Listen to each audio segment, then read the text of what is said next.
Qué recuerdos, ¿verdad?, con los que estuvimos. Fue algo muy bueno y espero que este año sea mucho mejor también y que seamos muchos más. Así que vamos a dejar que los niños y las niñas suban, los profesores, ayudantes a sus clases.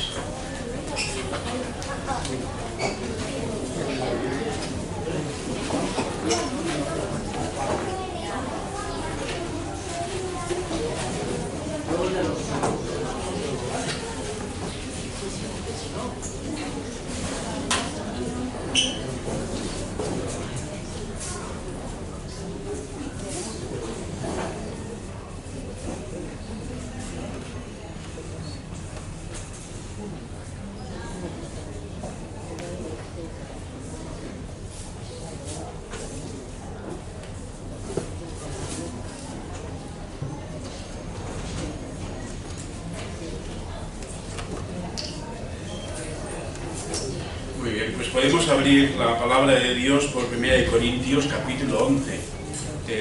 Vamos a leer, a tener la lectura que hemos tenido antes, pero un poco más amplia, desde el versículo 17, 1 Corintios 11, del 17 al 34.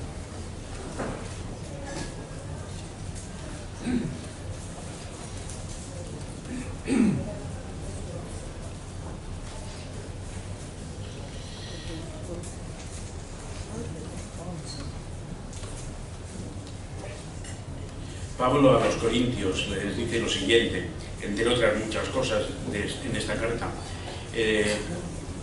Capítulo 11 de 1 Corintios, a partir del 17, dice lo siguiente: pero al anunciaros esto que sigue no os alabo, porque no os congregáis para lo mejor, sino para lo peor. Pues en primer lugar, cuando os reunís como iglesia, oigo que hay entre vosotros divisiones, y en parte lo creo, porque es preciso que entre vosotros haya disensiones, para que se hagan manifiestos entre vosotros los que son aprobados. Cuando pues os reunís vosotros, esto no es comer la cena del Señor, porque al comer cada uno se adelanta a tomar su propia cena, y uno tiene hambre y otro se embriaga. Pues que ¿no tenéis casas en que comáis y bebáis? ¿O menospreciáis la iglesia de Dios y avergonzáis a los que no tienen nada? ¿Qué os diré? ¿Os alabaré? En esto no os alabo.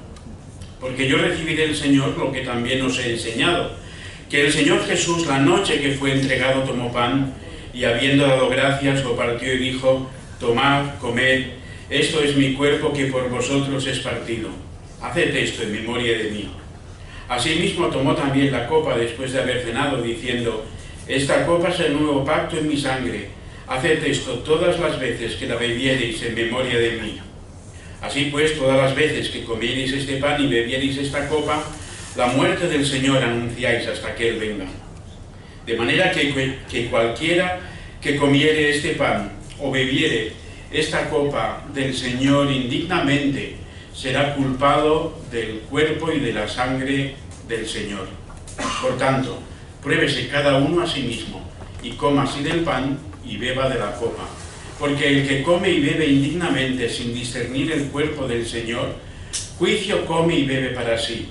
Por lo cual hay muchos enfermos y debilitados entre vosotros, y muchos duermen. Si pues nos examinásemos a nosotros mismos, no seríamos juzgados. Mas siendo juzgados, somos castigados por el Señor, para que no seamos condenados con el mundo. Así que, hermanos míos, cuando os reunís a comer, esperaos unos a otros. Si alguno tuviere hambre, coma en su casa, para que no os reunáis para juicio. Y las demás cosas ya las pondré en orden cuando yo fuere. Vamos a orar. Señor, son palabras duras que dedicaste a tu iglesia en Corinto en aquella época a través de esta carta de Pablo, tu apóstol. Y, Señor, nosotros queremos venir ante esta parte, esta porción de tu palabra con reverencia y también con profunda atención, Señor, tratando de entender el motivo por el cual, Señor, tú enviaste esta carta a tu iglesia querida, Señor. Te queremos rogar que podamos también identificarnos con los corintios y podamos también tomar las decisiones y cambiar como ellos cambiaron después de un tiempo de disciplina, un tiempo de prueba, Padre. Te queremos pedir tu bendición y también que tu Espíritu Santo nos ayude a interpretar, a entender y también a aplicar, en el nombre de Jesús. Amén. Bueno, la semana pasada estuvimos celebrando unos bautismos y explicamos también la semana anterior que el bautismo forma parte de una de las ordenanzas del Señor Jesucristo. Otra de las ordenanzas que nos dejó encargado el Señor Jesucristo es precisamente la Santa Cena, lo que venimos haciendo cada primer domingo de mes de una manera bastante regular. En el sermón de la semana pasada quise dedicar unos versículos de Pablo también, pero en ese caso a los romanos, para animar a los que se habían bautizado a saber lo que se esperaba de ellos, lo que espera Jesús de ellos, pues ser un contraste en un mundo pues, que cada vez está cambiando más y alejándose cada vez más de Dios, ¿no? A no adaptarse a este mundo, sino todo lo contrario, a renovar su mente para que puedan ser un fiel testigo de Cristo, ser sal y ser luz. Y esto también se lo decía a ellos, pero también nos lo decía a todos, incluyéndome a mí, pues para recordar este mensaje y este compromiso que nosotros tenemos de ser discípulos de Jesús, ¿verdad? Y cuando nosotros celebramos el pan y tomamos del pan y el vino, quizás sin saberlo, sin ser conscientes, pero estamos renovando este pacto de obediencia, de lealtad, de fidelidad y este compromiso. Bueno, pues en cada generación la Iglesia ha tenido problemas para mantenerse al margen del mundo. Ser contemporáneos, pero sin mezclarse con el mundo, sin simpatizar, sin comulgar con la sociedad. De tal manera que siempre ha habido el riesgo de perder el sabor de la sal que debemos de ser y perder el brillo de la luz que debemos de ser. Y en cada generación ha experimentado esta prueba, esta amenaza, esta lucha por mantenerse íntegros. Bueno, pues hoy vamos a reflexionar en lo que es una segunda ordenanza, que es la Santa Cena, ¿vale?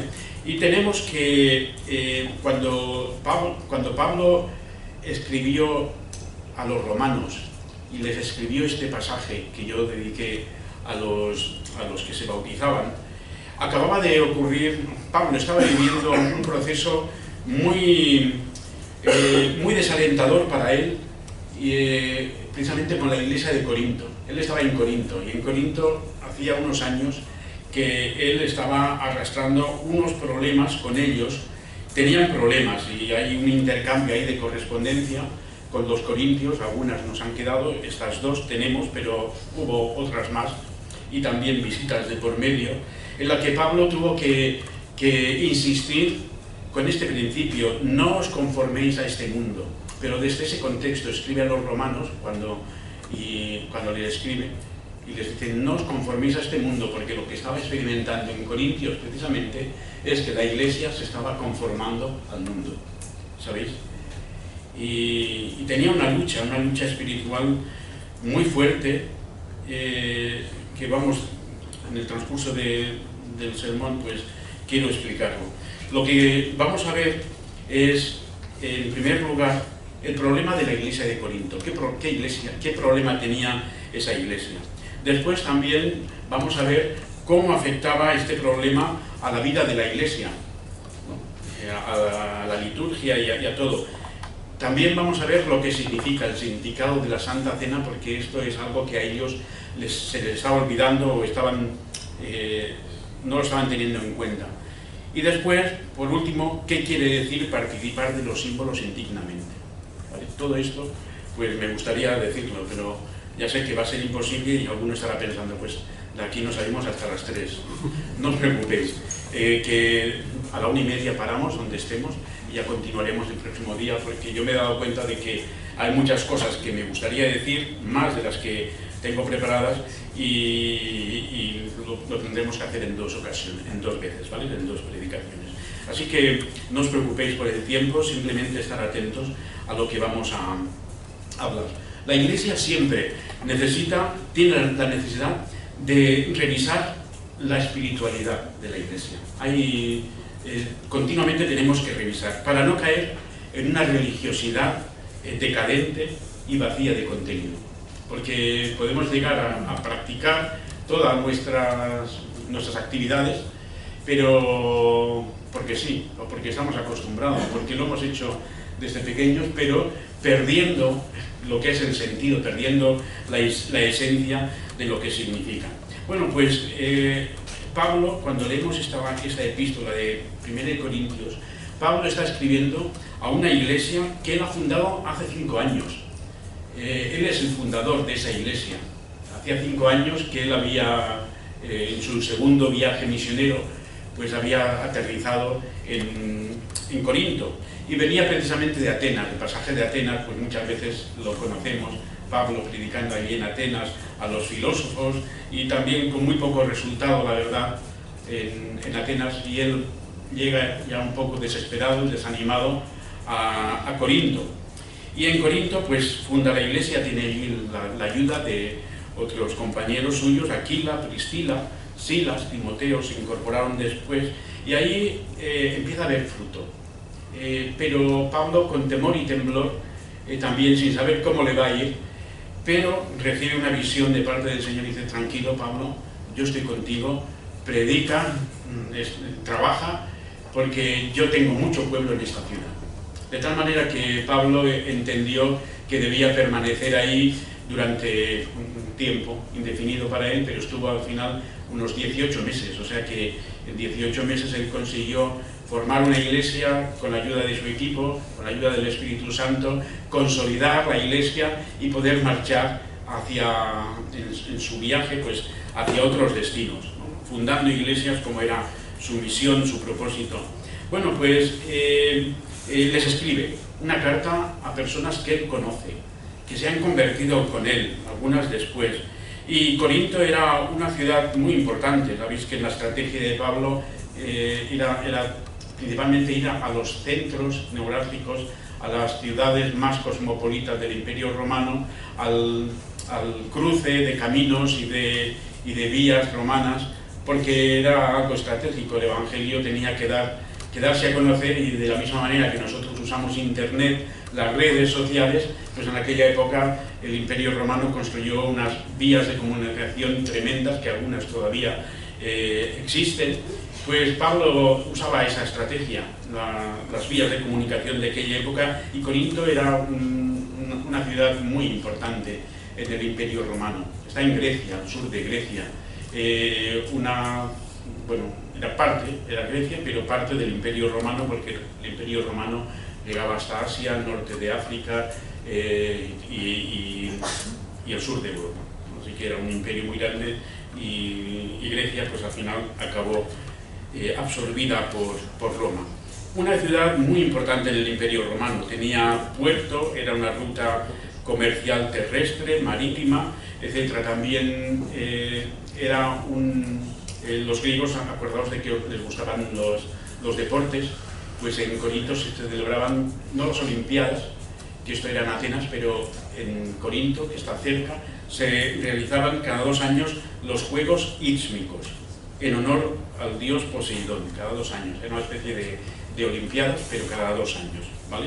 Pues bueno, había un ambiente ahí, una ciudad, eso, muy cosmopolita, muy transitada, mucho tipo de gente. Ahí había desde aristocracia pues a comerciantes, había extranjeros, militares, por supuesto, de romanos, estaban judíos, estaban en todas partes, los judíos también en todo el imperio, y también esclavos, porque en el Imperio Romano sabéis que la esclavitud era algo normal, una mano de obra muy barata, y una clase social pues pobre, degradada, y también había gente pobre, ¿no? Comerciantes y campesinos que eran pobres. Pero también el hecho de ser una ciudad tan cosmopolita y una ciudad con tanto tránsito, marineros, etcétera, militares, etcétera, era una ciudad también muy inmoral.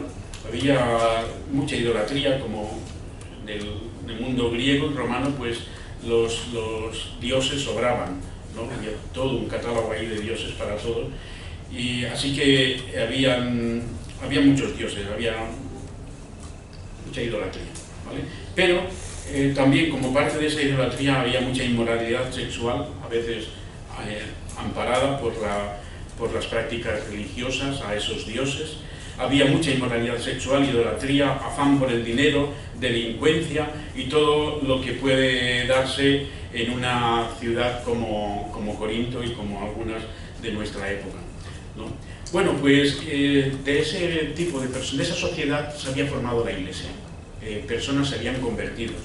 Y para que nos demos cuenta del problema que tenía esta Iglesia, tenemos que entrever algunos versículos, algunos pasajes de la misma carta donde Pablo se dirige a ellos y les dice, entre otras cosas, lo siguiente. Mirad, 1 Corintios 6, del 9 al 10, podríamos ir desgranando, pero nos vamos a enfocar solamente en una parte del problema. 1 Corintios 6, del 9 al 10 dice: ¿no sabéis, Corintios, querido, que los injustos no heredarán el reino de Dios? No erréis, ni los fornicarios, ni los idólatras, ni los adúlteros, ni los afeminados, ni los que se echan con varones, ni los ladrones, ni los avaros, ni los borrachos, ni los maldicientes, ni los estafadores heredarán el reino de Dios. Y en esa lista de pecadores, pues ya nos hacemos una idea de a quién se estaba dirigiendo y de a qué se estaban exponiendo o estaban expuestos, o de dónde procedían los corintios. Pues venían de esa cultura, de ese tipo de personas. Ahora, es verdad, nosotros pues también venimos de ese tipo de personas, porque cada uno de nosotros era algo que hemos tenido que cambiar, ¿no? Algo que no agradaba a Dios. Pero el problema es que ese ambiente se había introducido en la Iglesia, ¿sabéis? Que esas prácticas habían llegado a integrarse de tal manera, con una naturalidad de la Iglesia, pues que ya nadie se escandalizaba, y a la salida de Pablo de allí, pues empezaron a degenerar y bueno, pues había un ambiente muy parecido al que había fuera de la Iglesia. Y en 1 Corintios 5, 11, un capítulo también muy duro, muy severo, donde se nos enseña también hasta qué punto llegaba la inmoralidad de los corintios. En 1 Corintios 5, 11 dice: más bien os he escrito que no os juntéis con ninguno que llamándose hermano, atentos, llamándose hermano, fuere fornicario, o avaro, o idólatra, o difamador, maldiciente, borracho, ladrón. Dice: con el tal ni aun comáis. Y no me refiero a los que están fuera de la Iglesia. Eso es normal que sean así, porque así erais vosotros. Lo que no es normal es que se llamen hermanos algunos de vosotros y estén practicando lo mismo que hacían cuando no estaban. ¿Hasta qué punto llega la amonestación? Pues hasta el punto de que a estos ni comáis con ellos, ni comáis con ellos. Y ahí entramos en un aspecto muy interesante que nos va a ayudar a entender lo que hacemos nosotros, de la Santa Cena, ¿no? De los símbolos. Tenemos que entender muy bien esa cultura y lo que es el comer y con quién. Bueno, pues dice Spurgeon, un predicador del siglo pasado muy famoso, inglés, dice: la razón por la que la Iglesia tiene tan poca influencia sobre el mundo es porque el mundo tiene demasiada influencia sobre la Iglesia. Y eso que estaba pasando en Corinto. La razón por la que la Iglesia tiene tan poca influencia sobre el mundo es porque el mundo tiene demasiada influencia sobre la Iglesia. Y ese es el problema que precisamente Pablo va a acometer con sus epístolas, y lo que Dios trata de comunicar a los corintios, que se están desviando, que no es eso el propósito, que no es esa su voluntad, pero entendiendo lo que Pablo, o Dios a través de Pablo, quería decir a los corintios, nosotros podemos entender lo que este pasaje tenga que decirnos a nosotros, ¿sabéis? Porque lo que ocurre es que el exceso de confianza espiritual puede llegar a incapacitarnos para comprender el alcance y la influencia del pecado en nuestra vida y en nuestra Iglesia. Nuestra confianza, ¿verdad? Nuestra autoconfianza. Estamos bien, vamos bien. No hay nada que estamos haciendo mal, ni nada de lo que tengamos que confesar, ni arrepentirnos, nada, vamos bien. Pues esta confianza puede llegar a incapacitarnos para comprender, para identificar el alcance de nuestro pecado y la influencia sobre nuestra propia vida, los efectos que está teniendo en nuestra vida y también sobre la Iglesia. Y precisamente el ejemplo, gracias porque tenemos, gracias a Dios que tenemos esta epístola de Corinto. Hay otras que nos ayudan mucho en otros aspectos, pero la Iglesia de Corinto nos enseña muchas cosas, sobre todo a darnos cuenta de que, por una parte, de que no estamos tan mal, ¿no? De que había otros que estaban peores que nosotros, pero por otro lado, que no debemos de confiarnos, porque a lo mejor estamos cayendo por otro lado, ¿no? Y estamos teniendo otras faltas o otros pecados, estamos practicando, nos hemos acostumbrado a algunas prácticas y pecados pues que ya no nos escandalizan ni nos afectan. Bueno, pues ¿cuál era el problema de Corinto primeramente? El problema de la iglesia de Corinto era el tema de la mundanalidad que se había metido en la iglesia. Y esta mundanalidad se manifestaba se manifestaba de una manera, es en las divisiones que habían entre ellos, divisiones internas, ¿sabéis? Así que este es el primer problema.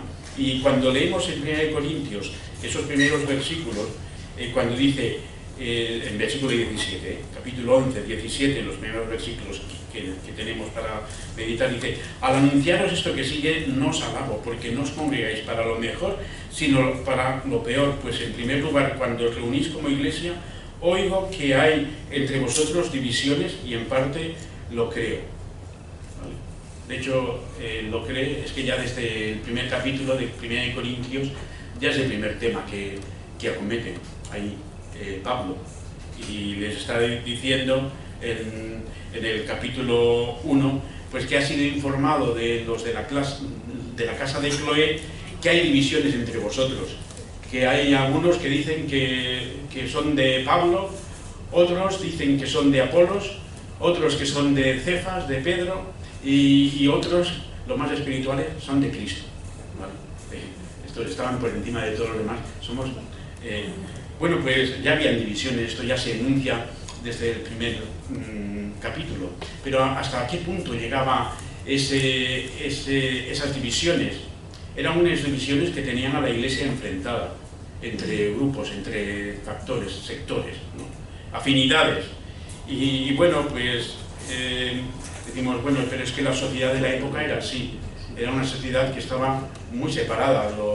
Los aristócratas no se juntaban con los comerciantes, los militares tampoco con otros, ¿sabéis? O sea, la sociedad estaba muy dividida, muy separada, y no había relación unos con otros, meramente pues las convencionales y las obligatorias, ¿no?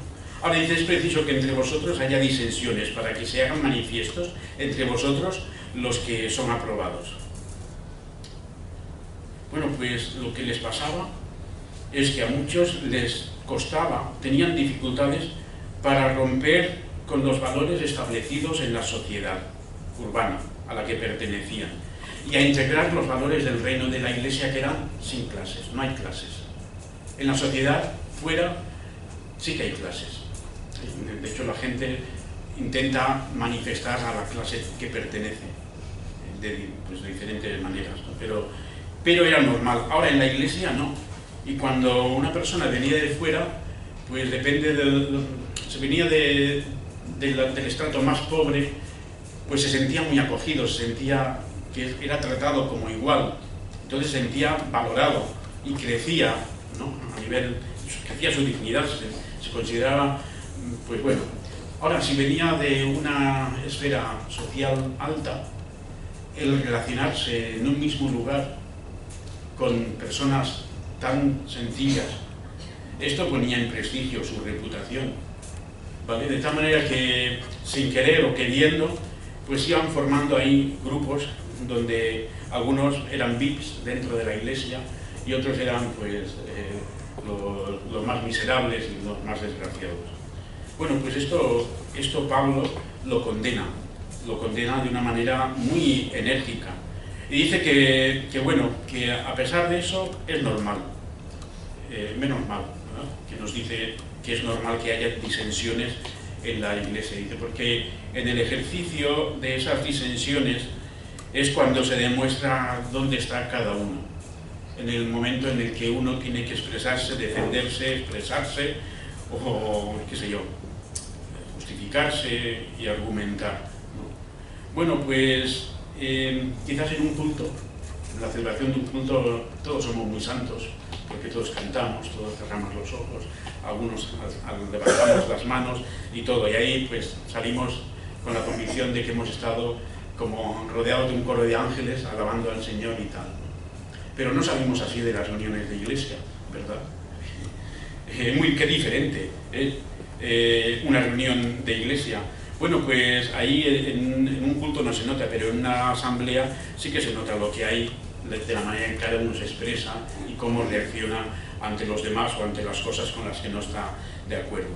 El caso es que los conflictos no son malos, sino lo malo depende de cómo se resuelvan los conflictos. Porque los conflictos aportan madurez y dependencia de la palabra de Dios, dependencia del Espíritu Santo.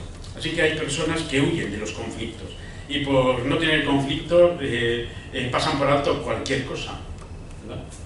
Como estaba sucediendo precisamente en Corintio, que estaban pasando por alto cosas tan graves que ni en la sociedad, una sociedad mundana y muy inmoral, era normal. Y en la iglesia, alguien, claro, se supone que si estaban consintiendo esto no sería por el último que ha llegado, ni el más pobre, sino que sería alguien de prestigio que probablemente a lo mejor estaba sosteniendo con su economía el presupuesto de la iglesia, ¿verdad? Entonces a estas personas, ¿quién les tose? Pues bueno, pues eso estaba pasando. Estaban pasando por alto cosas que eran muy graves. Ahora, nos hace recordar una frase que yo repito mucho y que nunca me acuerdo de quién es, pero que no es mía. Dice que la iglesia no es una comunidad de santos donde escasea el pecado, sino una comunidad de pecadores donde abunda la gracia, ¿vale? No es una comunidad de santos, y aunque nos vemos muy guapos y cantando, pero somos pecadores, hermanos y hermanas, es una comunidad de pecadores, pero aquí abunda la gracia de Dios, abunda el perdón, abunda la compasión, la solidaridad, la misericordia, todo esto abunda. Bueno, pues ese es el problema, uno de los problemas, bueno, la mundanalidad, podríamos decir en general, pero el tema de las divisiones era cómo se manifestaba una manifestación de esa mundanalidad que habían traído. La división que había en la sociedad la habían introducido en la iglesia, con todas las consecuencias y todos los efectos que eso producía, porque eso afectaba también a la vida de la iglesia. ¿Cómo afectaba a la vida de la iglesia? Pues de una manera muy interesante, pero aquí Pablo lo deja entrever, pero os lo voy a explicar. O sea, ¿cómo afectaba este problema a la vida de la iglesia en Corinto? Pues precisamente desvirtuaba el significado de la Santa Cena, la vaciaba de contenido en la ceremonia central de la comunidad, lo que nosotros hemos practicado, con todos con todo lo que simboliza. Pues ellos todo ese simbolismo, todo ese significado se lo estaban cargando completamente con su manera de practicarlo, porque lo celebraban, cumplían con la ordenanza, con el mandamiento, pero es que no correspondía en absoluto a lo que estaban practicando, ¿no? En el versículo 20 dice: cuando pues os reunís vosotros, esto no es comer la cena del Señor, porque al comer cada uno se adelanta a tomar su propia cena, y uno tiene hambre y el otro se embriaga. Pues ¿qué? ¿No tenéis casa en que comáis y bebáis? ¿O menospreciáis la iglesia de Dios y avergonzáis a los que no tienen nada? ¿Qué os diré? Os alabaré, en esto no os alabo. ¿Qué quiere decir? ¿Qué quiere decir Pablo? ¿Qué estaba pasando ahí? Porque con estos versículos, ¿qué ocurre?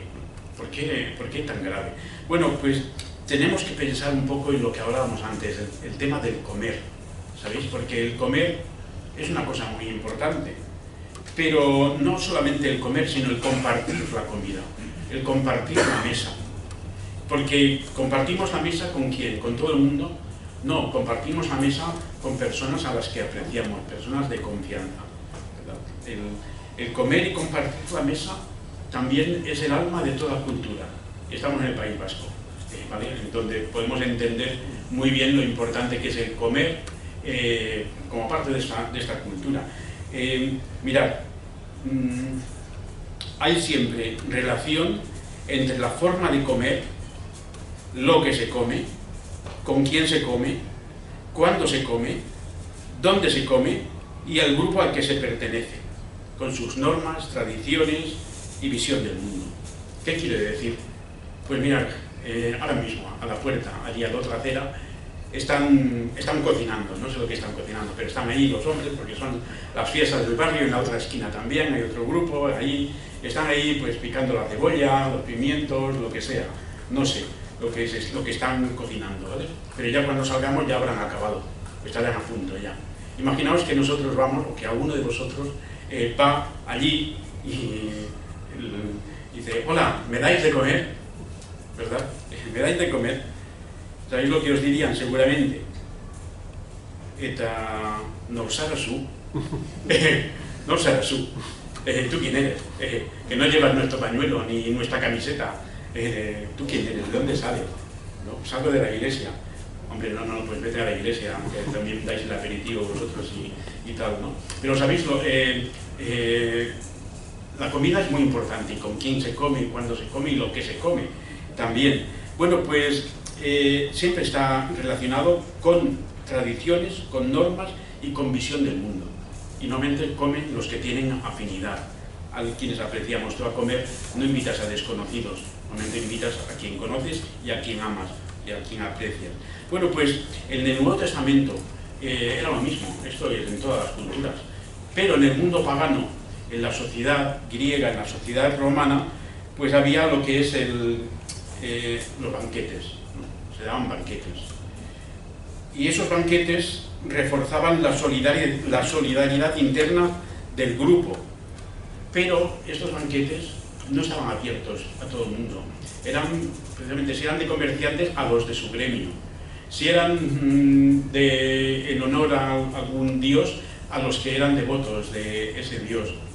En estos banquetes no se mezclaban las clases, ni mucho menos, ¿verdad? Y si por alguna razón habían diferentes clases en un mismo banquete, no todos comían la misma comida, sino que cada clase comía una serie de alimentos. Así que los más prestigiosos, los VIPs, pues tenían ahí sus mariscos, etcétera, etcétera.